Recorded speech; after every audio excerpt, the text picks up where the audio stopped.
Chicken 65కి ఆ పేరు ఎలా వచ్చింది? ఆ నెంబర్తోనే పిలవడానికి రీజన్ ఏంటి? చికెన్ రెసిపీల్లో అందరికీ నచ్చేది చికెన్ 65.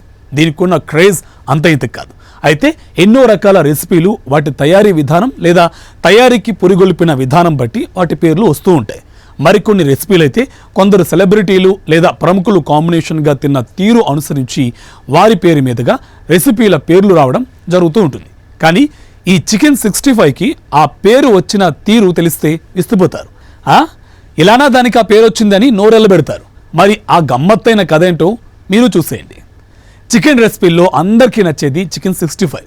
దీనికి ఉన్న క్రేజ్ అంతా ఇంత కాదు. గత ఏడాది ప్రముఖ టేస్ట్ అట్లాస్ ప్రపంచంలోనే బెస్ట్ ఫ్రైడ్ చికెన్ వంటకాల లిస్ట్ అనౌన్స్ చేసింది. అందులో మన ఇండియన్ కుజిన్ చికెన్ 65 3వ స్థానాన్ని దక్కించుకుంది. అంతలా ఫేమస్ అయిన ఈ చికెన్ 65ని ఆ నెంబర్తో ఎందుకు పిలుస్తారనేది అతిపెద్ద డౌట్. అందుకు గల రీజన్ కూడా తెలియదు.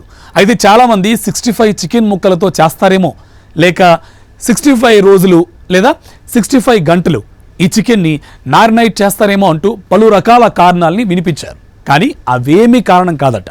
అలా పిలిచేందుకు ఓ తమాషా కథ ఉంది.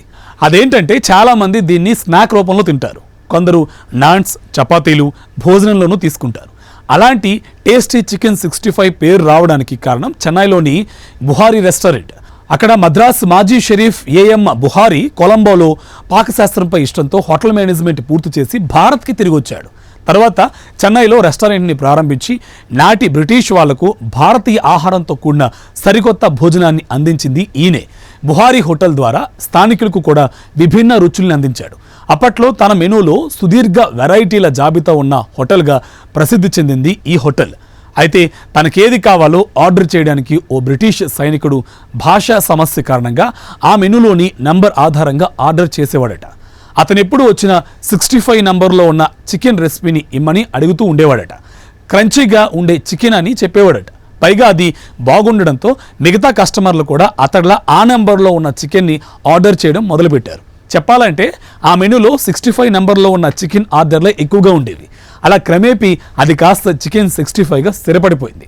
ఆ విధంగా ఆ రెసిపీకి చికెన్ 65 అని పేరు వచ్చింది. కాలం గడిచే కొద్దీ ఈ వంటకానికి ప్రజాదరణ పెరిగిందే కానీ తగ్గలేదు. ఇప్పటికీ ప్రతి రెస్టారెంట్లో నువ్వా నేనా అనే రెసిపీలు ఎన్ని ఉన్నా ఈ చికెన్ 65కి ఉన్న క్రేజ్ మరే రెసిపీకి లేదని చెప్పొచ్చు. అలా ఈ చికెన్ వంటకానికి చికెన్ 65 అనే పేరు స్థిరపడిపోయింది.